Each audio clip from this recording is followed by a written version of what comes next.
Looks like my sister Emily's been reincarnated too. In our past lives, she had this crazy love thing going on with the rich guy Calvin. Skipping class, fighting, racing cars, the whole deal. She ended up dying in a storm for him and blamed it all on me. After being reborn, Emily suggested to our folks that they transfer me into the bottom-tier class where Calvin is.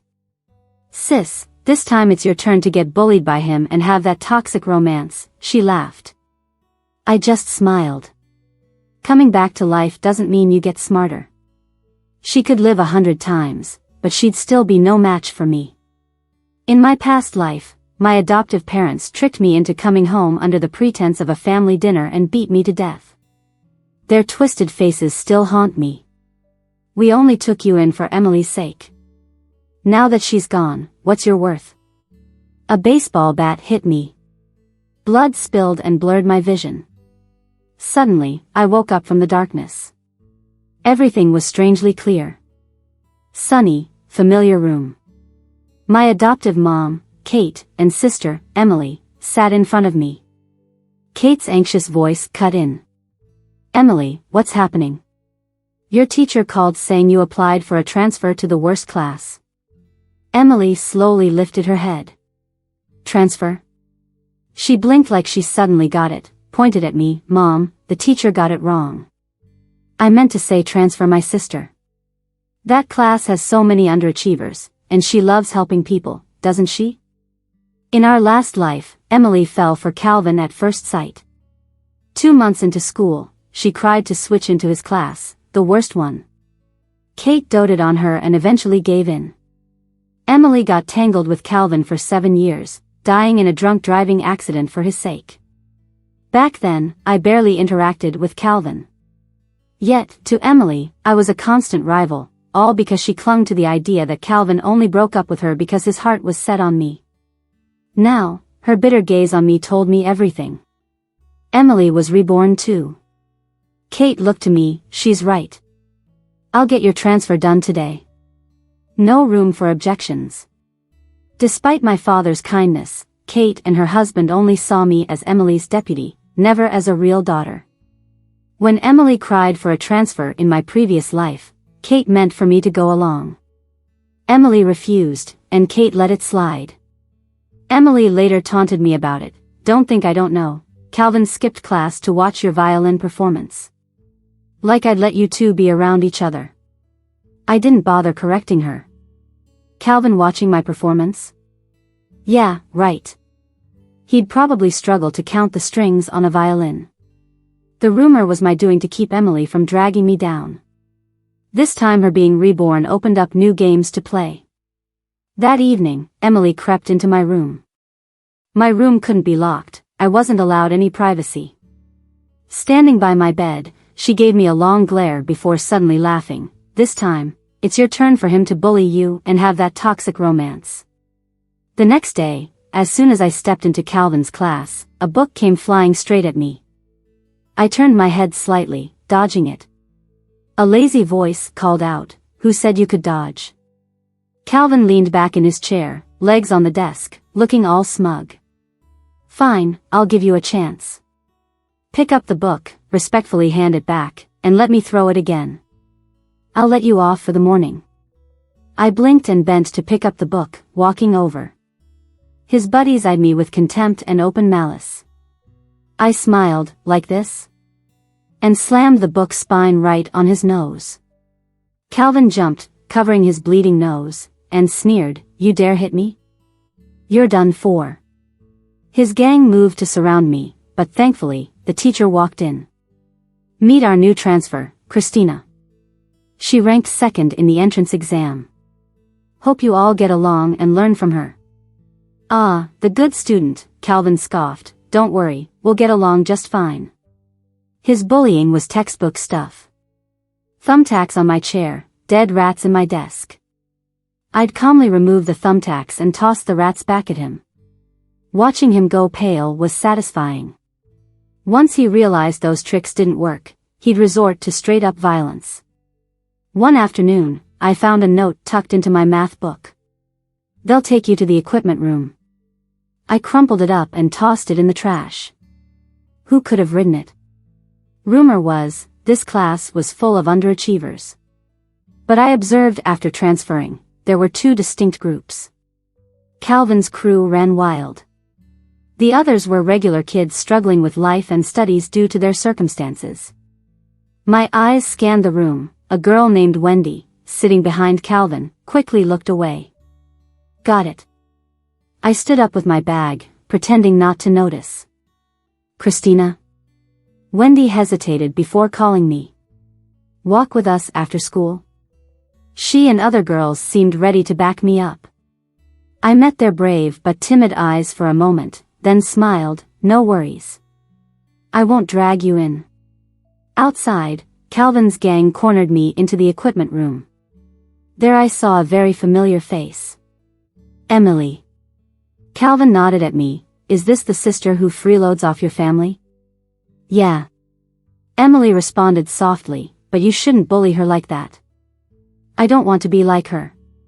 Her posture was defiant and aloof, a stark contrast to the girl from her previous life who begged Calvin not to break up. Living another life taught her that Calvin, that jerk, liked being ignored more than being catered to. Sure enough, seeing her like this made Calvin feel for her even more. Emily took a deep breath, pretending to advise, besides, my sister's been playing the violin for years. Her hands are her most precious asset. The thing that's most precious looks better destroyed, doesn't it? Calvin chuckled and waved at the two guys holding me down. Today, right here, break her fingers one by one. Make sure she can't ever play again. Hearing that, Emily's eyes lit up with satisfaction. They pushed me forcefully to the bars, picking up the heavy dumbbell from the floor, about to strike. Suddenly, I spoke up, you idiot. What did you say? I smiled at Calvin. If I were you, I wouldn't do something so dumb at school during this pivotal time for your family's shares. His pupils shrank instantly. In my mind, I silently counted down. 3, 2, 1, the equipment room door was suddenly kicked open. But it wasn't who I had planned. I turned, stunned to see a few girls standing at the door. Earlier, their brave question in the class seemed like their limit. But it wasn't. Wendy inhaled deeply, leaning on the girl's arm next to her, raising an old, shabby phone. Her voice shook but was firm. I already called the police. Silence only lasted for a few seconds before Calvin burst into laughter. Wendy, right? Seems like you didn't learn your lesson last time. You still dare to stand for justice? Call the cops? Do you even know who I am? You think the police can touch me? Under his icy, mocking gaze, Wendy's face turned whiter by the second. But then, a stern female voice came from outside. The police may not, but can I? A woman entered, wearing a dark blue silk dress and high heels. Calvin, didn't I tell you the family is in a critical period? Don't stir up trouble. Seeing her, Calvin's arrogance vanished instantly. Sis. Tina crossed her arms, looking at him coldly. Let her go and go home. Calvin gritted his teeth, reluctant. Sis, but she started it. Whatever it is, you need strategy and timing. Stopping you now doesn't mean I always will. Yep, Tina was called in by an anonymous letter from me. Last month, Calvin's grandpa had died, and the family was at war over the shares he left. At this time, any weakness could be a deadly weapon. Tina wouldn't let her brother ruin things but wouldn't be pleased being used by me either. Before leaving, Tina glanced at me with the emotionless eyes of someone seeing an ant on the road. The meaning was clear. Once things settled, Calvin could deal with me however he wanted. I returned her gaze, silently mouthing, "See you next time." Emily stared at me intensely for a moment, then suddenly laughed. Tina's here? I get it, you're back too. She smirked at me with a challenging look, but what's it matter? Now I'm the one Calvin cares for, you're the victim. After Calvin's family issues are fixed, let's see who saves you then. She left with arrogance. It was just me and Wendy's group in the equipment room. Christina, since you're okay, we'll go. She clutched that peeling old phone and forced a smile at me. Wait.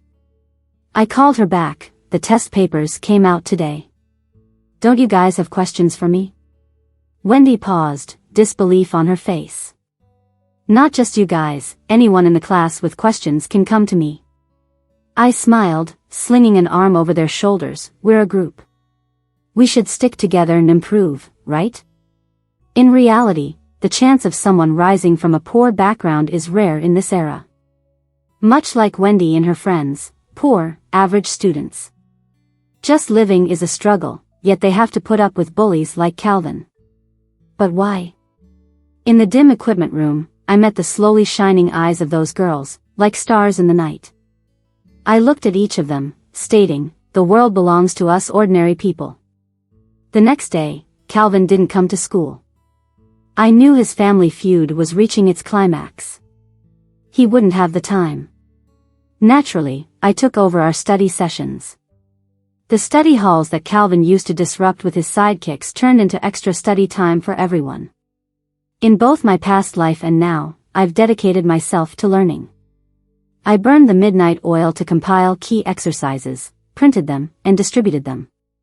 They worked relentlessly, noting down problems they couldn't solve and collected them for me to answer the next day. During this time, Calvin's lazy buddies tried to cause trouble. They poured paint over my notes, taunting me, just because Calvin ain't here doesn't mean you can do whatever you want. He'll be back, and that'll be your end. On my signal, Wendy's desk mate, a girl named Mia, quietly shut the classroom doors. Then everyone stood and steadily surrounded them. Looks like you don't understand the situation, I said, tossing my water cup at the leader's face. Your end might come sooner. When the next month's exams came, the whole grade was shocked.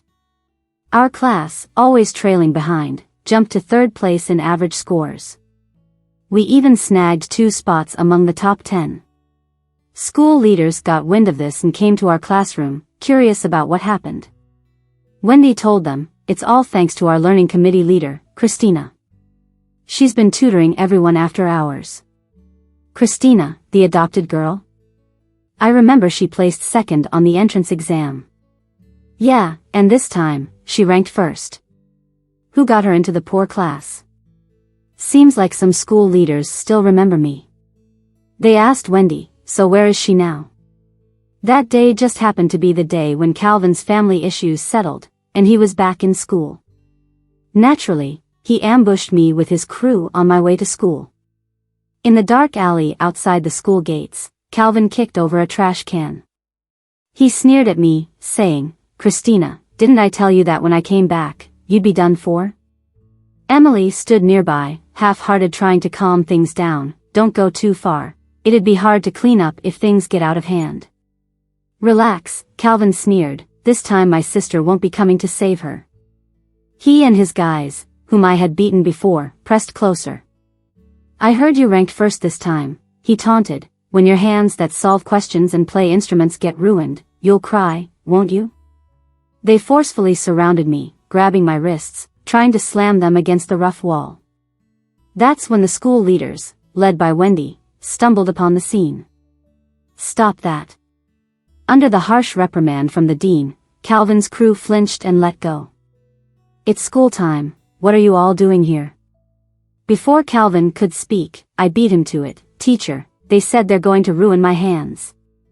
In the large meeting room of the academic building, Calvin and his followers stood lazily. They looked like they had nothing to fear. The principal cleared his throat and said, We've understood what happened.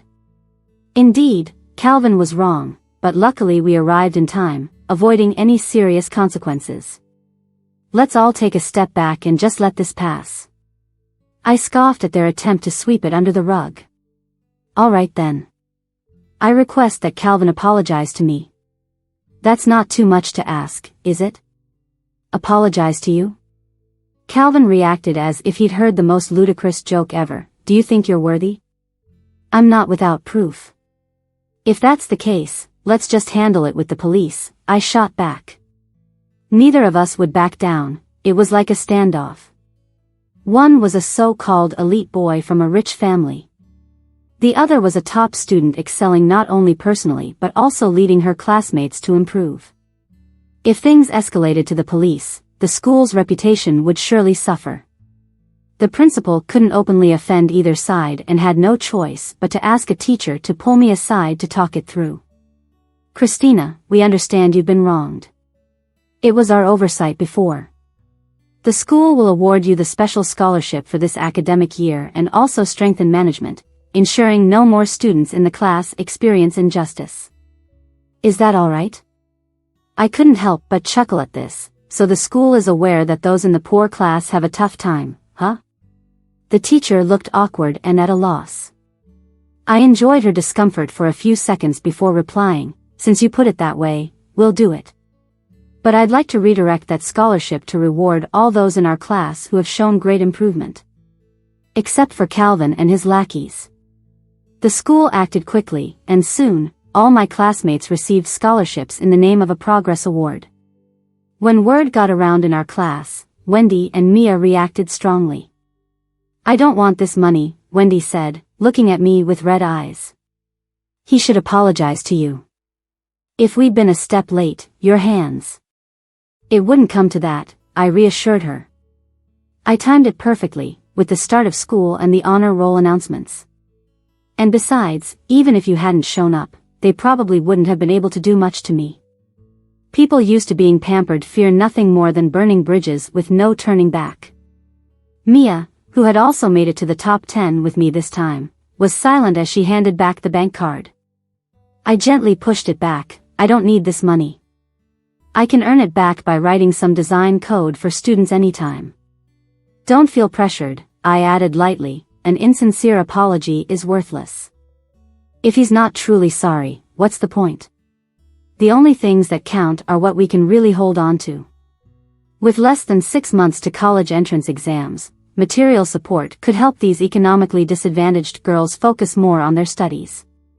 In my past life, I vaguely remember that after the exams, barely anyone in the poor class got into college. Everyone just became the backdrop for Emily and Calvin's dramatic love affair. 2 girls even ended up hospitalized by Calvin for upsetting him and missed the opportunity to take the exams that year. Perhaps my rebirth wasn't just about avoiding death, but changing more lives for the better. "But won't Calvin hate you even more after this?" Mia asked, holding the bank card, concerned. "And your sister, she's been involved in these major events." "I know they won't stop," I said with a smile, playfully ruffling her messy short hair. "But leave it to me. You just focus on your studies. You saved me that day in the equipment room. Now I want to save you all once." That night, I rarely dreamt about my past life. After the university entrance exams, I moved out of my home. I spent most of my time in the lab or library and hardly went back, not until my master's year. On a trip for an academic conference with my advisor, I ran into Calvin. He greeted me as a high school reunion, and I discussed my project to sway him into sponsoring it. The next day, Emily showed up in tears, accusing me out of jealousy. "Why should you be the one he can't forget? Is it just your looks? Maybe you seduced your advisor just to call it research." I took a bite of my sandwich and, without emotion, raised my hand. "Security, please." The guards came immediately. "This woman might have mental issues," I calmly suggested as they escorted her out. After Emily's outburst, Kate called me over 10 times, but I ignored her. I told my senior and moved into the research center, spending my days in the lab. I only came to know about Emily's fate when I finished a phase of my project. Kate had tricked me into a family dinner and, together with my adoptive father, killed me. I awoke sharply. Moonlight slipped into the room, casting a silvery glow. The phantom pain of my skull cracking under a baseball bat lingered in my body. I stared at the crescent moon for a moment, a faint smile curling on my lips. No next time. After the school intervened, Calvin finally didn't dare to openly bully his classmates anymore. Meanwhile, he and Emily seemed to be getting closer. In this life, Emily carefully calculated her actions, and had Calvin wrapped around her finger. I'm not sure what she told him, but Calvin's glaring at me got worse by the day, filled with growing malice.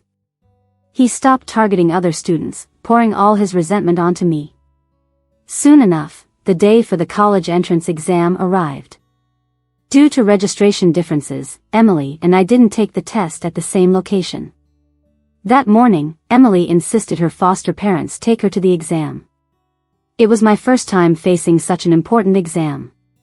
Feeling nervous, I wanted my parents with me too.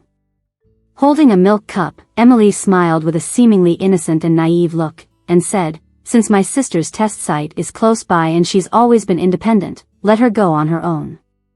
As I stepped out, the first ray of dawn broke through the clouds. When I turned into a secluded path, the sky suddenly dimmed. In the next moment, the roar of an engine drew nearer. A fiery red sports car skidded to a stop in front of me. Calvin got out with a sidekick, looking at me with a grin. "Caught you for the third time," he sneered. "You've bullied Emily all these years by exploiting past favors, and you still think you'll go take the exam unharmed today?" I tightened the straps of my backpack, staring at him with a blank expression. "Calvin, today's also your college entrance exam." His laugh echoed, "Ha! College entrance exam. You still dream of changing your fate with an exam. I was born at a level you could never reach. I don't need to take tests to get into top schools. You think I'm like people like you? You're good at playing tricks. Now, why don't you show me who's going to save you?" he said coolly. "But oh, you got nothing, because everyone else is at the exams. Nobody's coming to rescue you." A sharp pain shot through my abdomen, stalling my thoughts for a moment. By the time I realized it, he had already kicked me hard in the stomach, and I fell to the ground. I struggled to sit up, propping myself against the wall. Calvin walked over, looking down at me with disdain. "I've had enough. You're nothing but my dog. Who told you you could resist?" he said, crouching down. "This time, I'm going to break your fingers, one by one." As he reached for my wrist, I quickly grabbed his hair and slammed his head against the wall. "Ah!" His scream was blood-curdling. His sidekick rushed over, aggressively pushing me against the wall. My left shoulder hit hard, and I could almost hear a bone crack. Despite the piercing pain, I whispered to myself, "Not enough." I lifted my arm, scraping it harshly against the rough wall surface, causing it to bleed profusely. Seeing Calvin temporarily held by his crony, I got up with my injured arm and deliberately spread the blood around. Calvin, just supported on his feet, froze at the scene. "What are you doing?" he asked, shocked. With the day's last light chasing away the remaining shadows, I smeared more blood from my shallow wounds. "Calvin," I said through heavy breaths, "you've bullied your classmates for 3 years. You barely cracked open a textbook. Look at you now. You and Emily are the same, hopelessly stupid." The wind blowing across my exposed wounds heightened my pain, but I felt exhilarated. "Born on a high rung, huh? Can you stay there forever?" Just then, 2 reporters appeared at the path's entrance, cameras flashing. Realizing he fell into my trap, Calvin coldly said, "I'm a big brand heir, resolving some personal vendettas. If you want to stay in business, back off." Assuming his threat worked, he flashed a smug smile. But the reporters didn't back down, stepping closer instead. "Calvin, not everyone is intimidated by you," I asserted. "Pampered at the top, haven't realized that yet?" The female reporter gingerly grabbed my uninjured arm. "Let's go." I hopped into the reporter's car, and we sped off with Calvin in pursuit. We barely made it, as students were already filing into the exam venue. Outside, parents and journalists gathered, many snapping shots, hoping for some university exam day stories.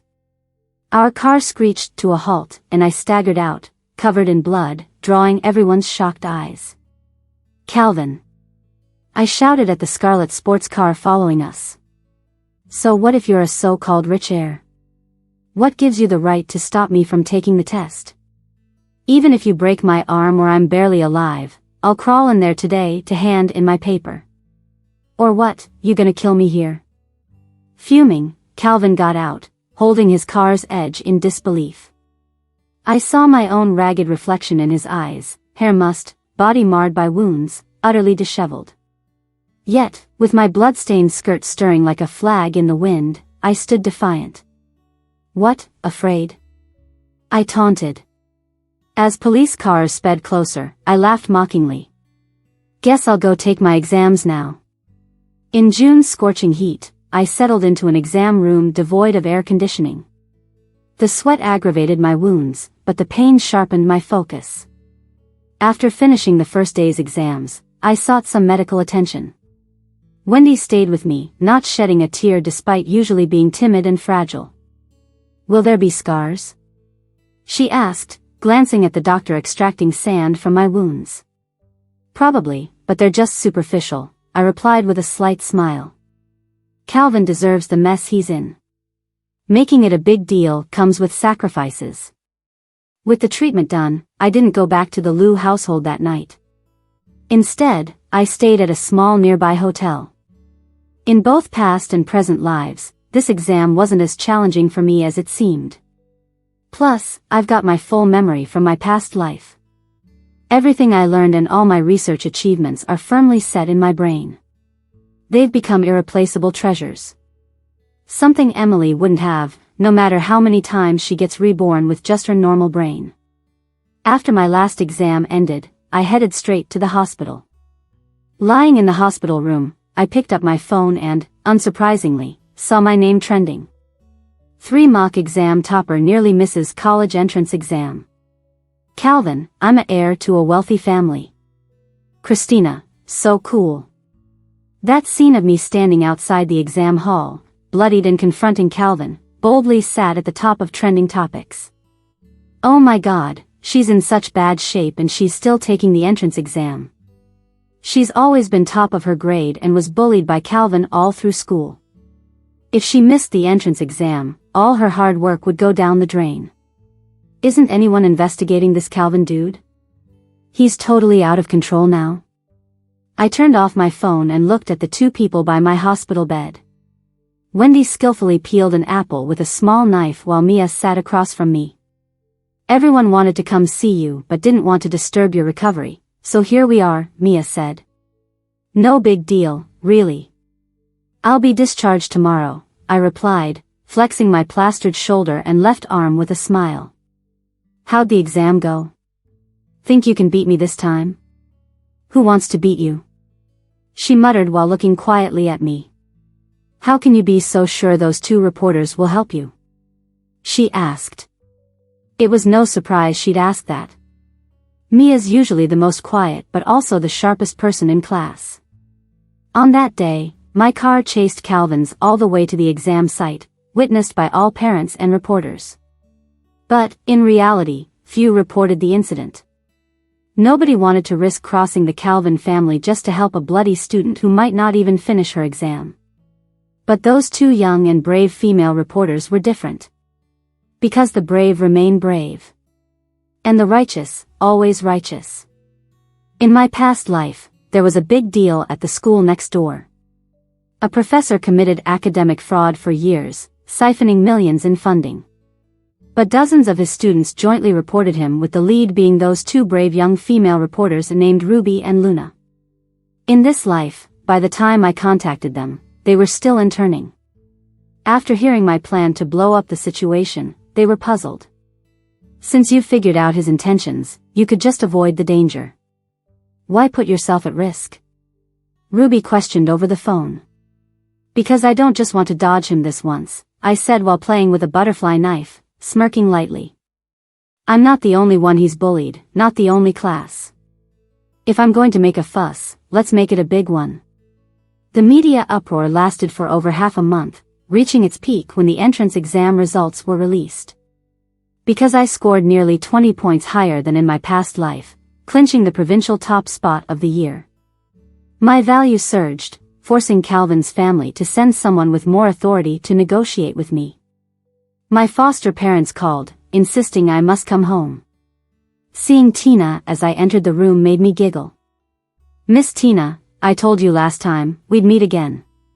She looked at me, her beautiful eyes swirling with anger before settling into well-mannered composure. "Christina, name your terms," she said. What terms? I feigned confusion. My foster dad slapped the table hard. Quit playing dumb, Christina. Know when to quit. It was obvious the family must have reached some sort of a deal with Calvin's family. Kate stared coldly at me. You came to our house at 10. We've raised you all these years. Are you trying to bite the hand that feeds you? Favor? I chuckled at the absurdity. You adopted me because my dad, your distant relative, died saving you.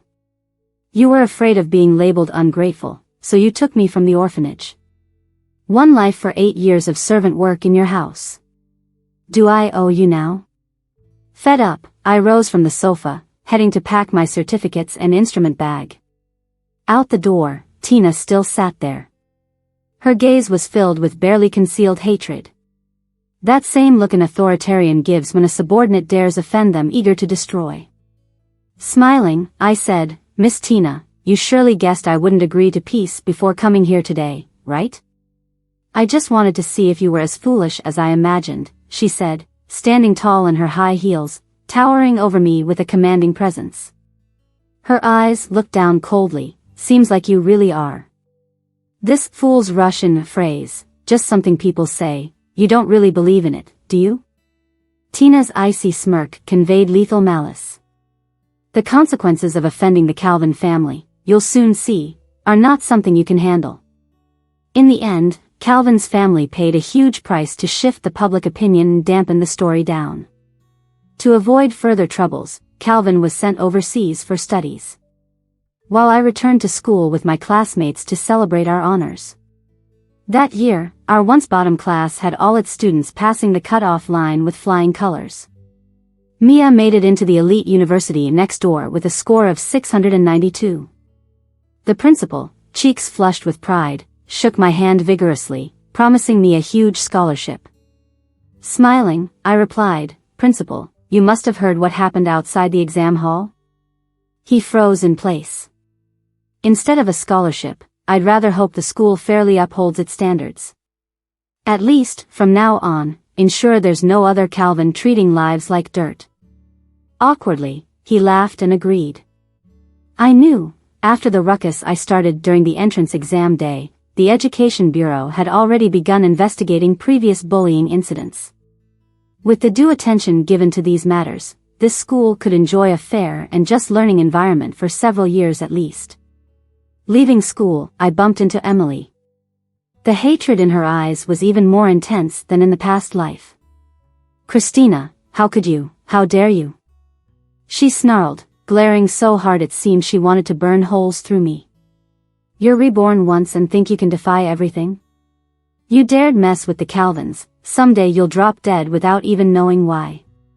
Don't trouble yourself over that. I curled my lips, but there was no genuine smile in my eyes.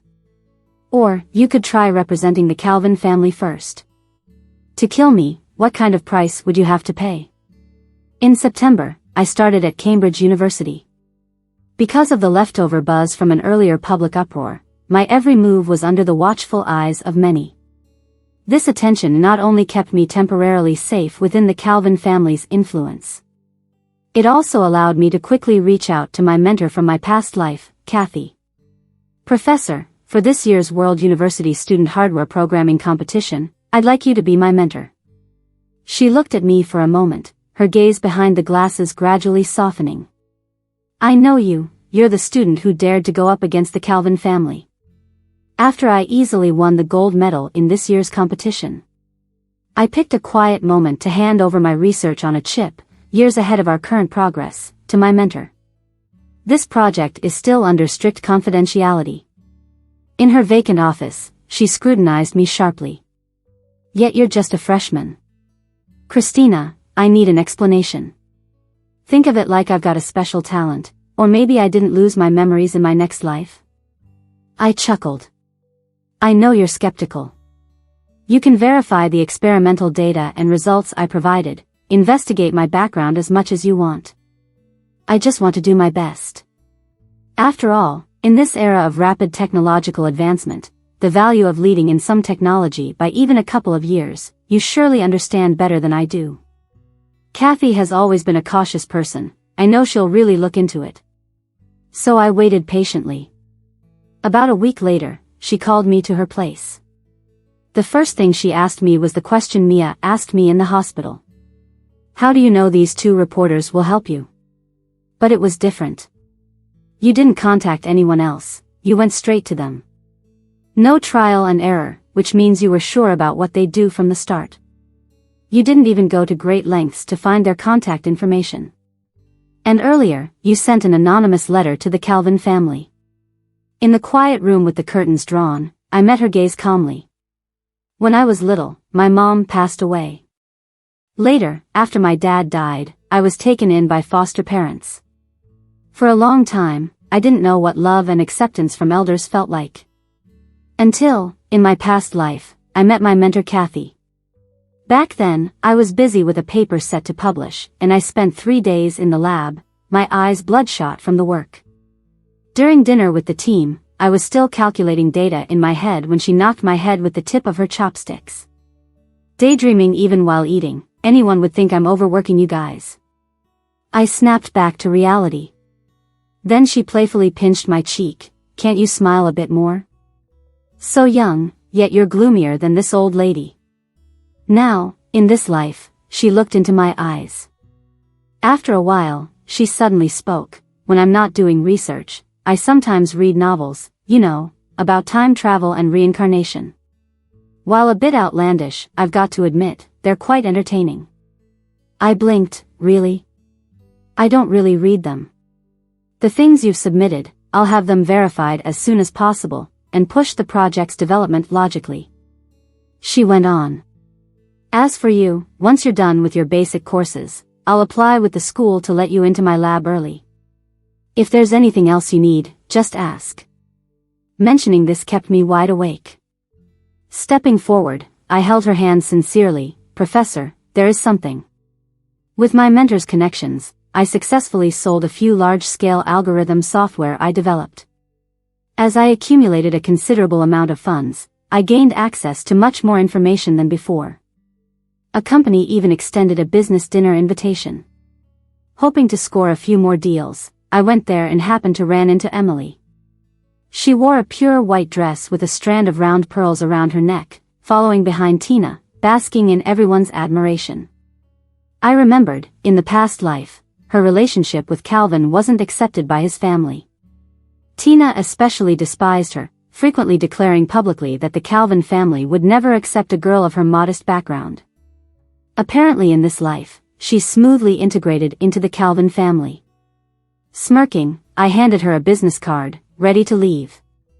But Emily stopped me. Christina. I turned, seeing her leave Tina's side to walk directly toward me. Holding up her wine glass, with an innocent expression. Sisters shouldn't hold grudges overnight, right? Instead of peddling your stuff everywhere, why not ask me for help? Help you with what? She laughed heartily. I'm now recognized by the Calvin family as Calvin's fiancé. What do you think you'd need help with? Saying this, her eyes shone with barely contained pride. I instantly understood. She sought me out just to show off. In this life, she finally became accepted by the Calvin family. I found her too foolish to even engage with and turned to walk away. Furious, she shouted after me. How long do you think you can stay smug? The storm from that incident has died down. Once he returns, no one can save you. Christina, I'll laugh as I watch you die. The next time I saw Calvin was at an industry exchange event I attended with Mia. 3 years had passed since the university entrance exam incident. Mia and I walked through the massive exhibition hall of the exchange. Light beams seeped through the tall ceiling, and she turned to me. I got a call from Seong this morning. Her interview went well. She can start her internship next week. Everyone's really grateful. It was you who tutored us for nearly a year, helping us get into college.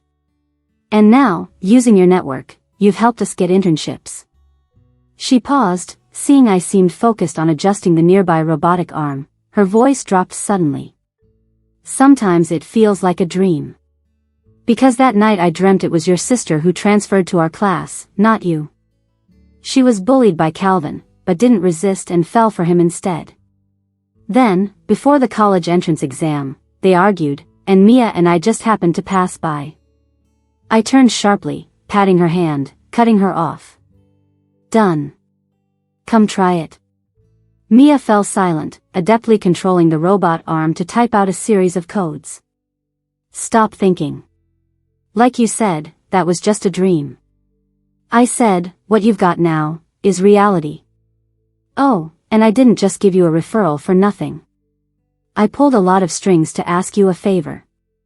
You can tell everyone it's a fair trade, not something you owe me. She stared at me, speechless. She's never been good with words, and even if she wanted to say something, she probably couldn't come up with anything now. I was about to remind her it was time to leave when I heard a familiar voice. Christina. I froze and looked up. Not too far away was Calvin, with a sharp gaze. Maybe it's those 3 years abroad that made him more composed. He held his hostility back, greeting me with a smirk. Long time no see. Turns out it's Calvin. I smiled. Haven't seen you in 3 years. Thought you might have died in a gunfight. His expression didn't change, though the hostility in his eyes intensified. You should be glad you're in the country. Otherwise, me shooting you right now could be considered self-defense. He probably thought he was being intimidating. But just then, a robotic arm spun counterclockwise, whacking him in the back of the head. What are you doing? Calvin lost his cool instantly, glaring murderously at Mia next to me. She calmly readjusted the robotic arm. Oops, slipped. Calvin doesn't have much patience. Soon, he made his move. That afternoon, someone accused me and my mentor of academic fraud. The reason? How could an undergrad like me possibly develop such a chip and publish 3 papers in top journals? That confrontation outside the exam hall years ago was brought up again, but this time the narrative flipped.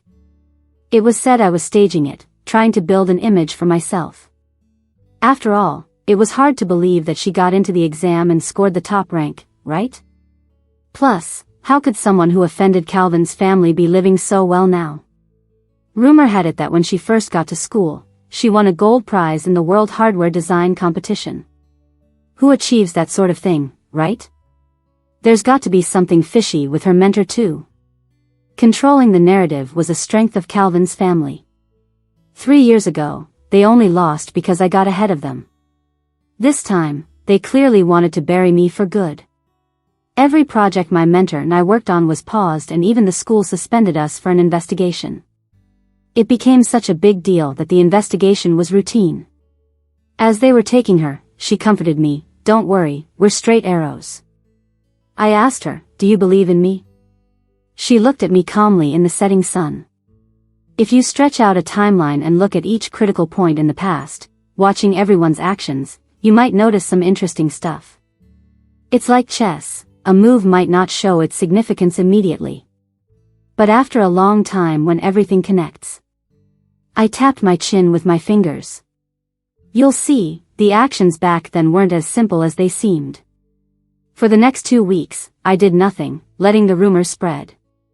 I even left some holes so Calvin's family would think there was really an issue with my papers and results. They pounced like beasts that smelled blood, even more ferociously. Even Emily sprang out, crying in front of media, accusing me of repaying the family for raising me by bullying her just because I was the older sister. The uproar got so big that the whole nation started paying attention. They demanded answers, and then I held a live-streamed press conference. Interviewing me were Ruby and Luna. In front of their cameras, I opened up my files. These are some notes of mine from high school designing college course projects. This is a detailed breakdown of my thought process in developing the TW2108 chip. Here are the drafts and complete data of my paper: first draft, second draft, final draft.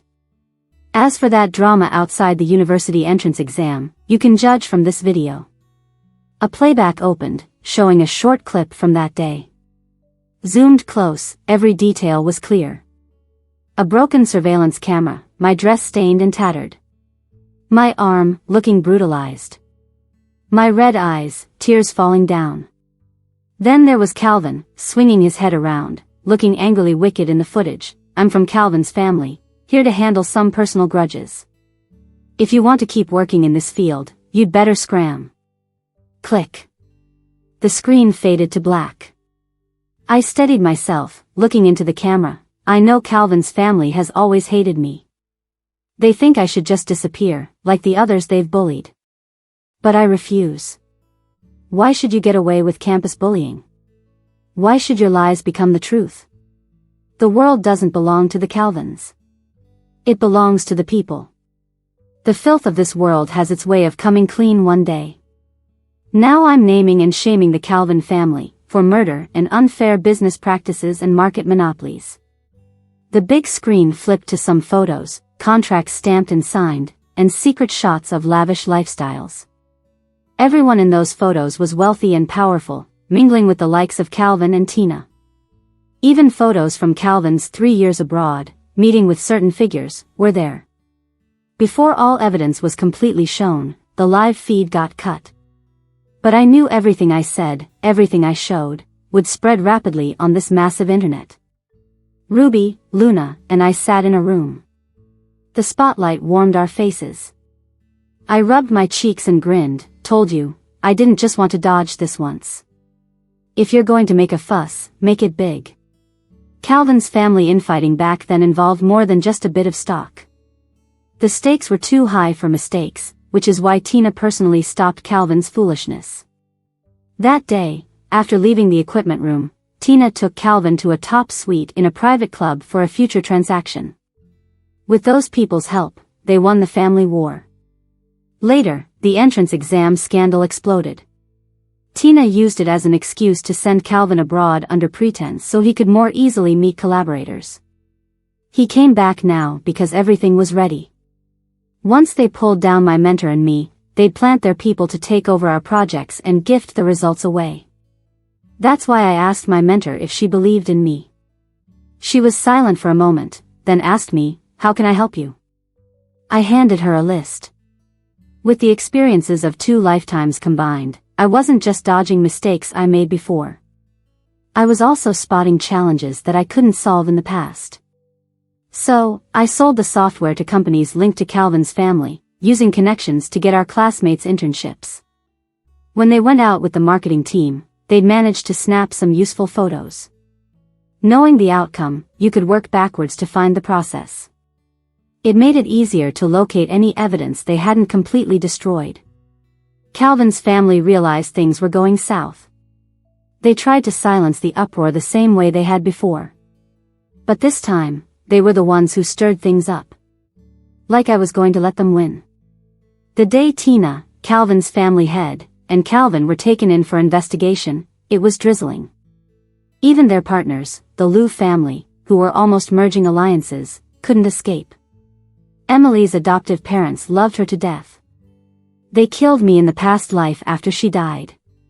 This time, knowing they couldn't escape, they took all the blame to save Emily. But apart from keeping her life, she lost everything. That afternoon, I walked out of the research institute, umbrella in hand.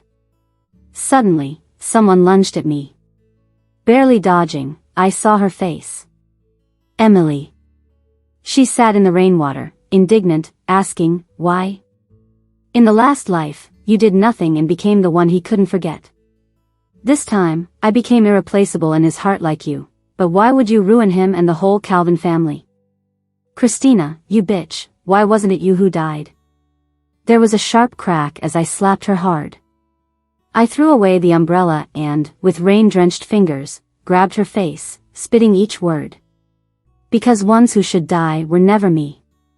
Was it me who ruined your family?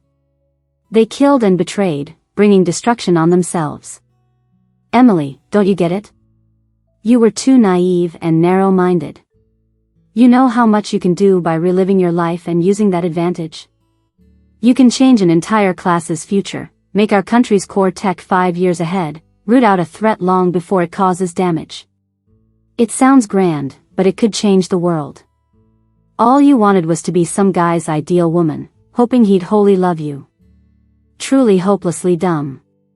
She just sat there in the rain, looking up at me blankly. The rain fell harder, washing over us and blurring the world. Moments later, Emily suddenly burst into tears. After Calvin and Tina were sentenced to death, I heard they tried finding a way to save themselves. Calvin actually found someone to help break him out on the way to the execution. The cops chased them to the docks, and Calvin got shot more than 20 times at the shore, dying instantly. My adoptive parents got 20-year sentences. After the news broke, Emily killed herself. Maybe she felt utterly powerless, or maybe she hoped dying would give her another shot at a new life. But who really knows? I shut down my computer and went to wash my hands by the window. Through it, I saw Wendy and Mia with classmates waiting for me outside the research institute, waving. I turned to my mentor and said, "Can I have a night off? We have a group event." "You make it sound like I never let you go out," she glanced at me. "Go on, don't be a workaholic all day stuck in the lab," she added. I waved, got up, and headed downstairs. As the elevator doors opened to the spacious lobby, the sunset's fiery light flooded the room. My friends were waiting for me up ahead. The road before me was nothing but bright.